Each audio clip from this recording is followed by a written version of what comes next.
way non-surgical treatment options tend to help with herniated disc is a variety of ways. One of the first things that's important to note is that most herniated discs get better slowly on their own.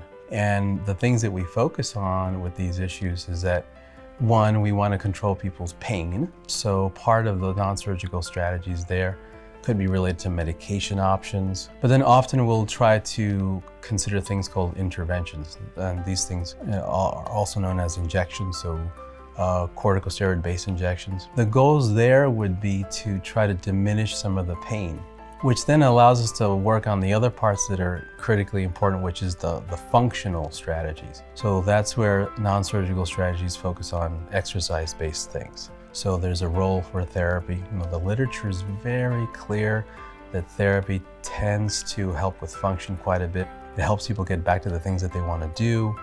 The use of pain management, like injections, like medications, is meant to facilitate that. So when you combine those two things, addressing pain to help someone regain function, perhaps through the treatment with exercise, such as physical therapy, then the combination of the two tend to help people pass through the phase of time where it's quite painful. And ideally, if you can do that, most folks can recover slowly without ever needing to think about something surgical.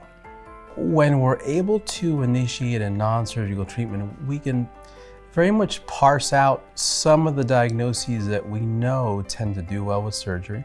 Doing well, at least temporarily, with some non-surgical treatments tends to impart some knowledge that there may be better outcomes with a surgical option. And in addition, when we treat people, especially with exercise-based treatments for conditioning and strengthening, which are typical things that we do to help people deal with pain issues related to spine problems, those things tend to help people actually become more resilient to therefore recover from surgeries, which in some cases may be very complex, multi-leveled, and require time and conditioning to really recover from.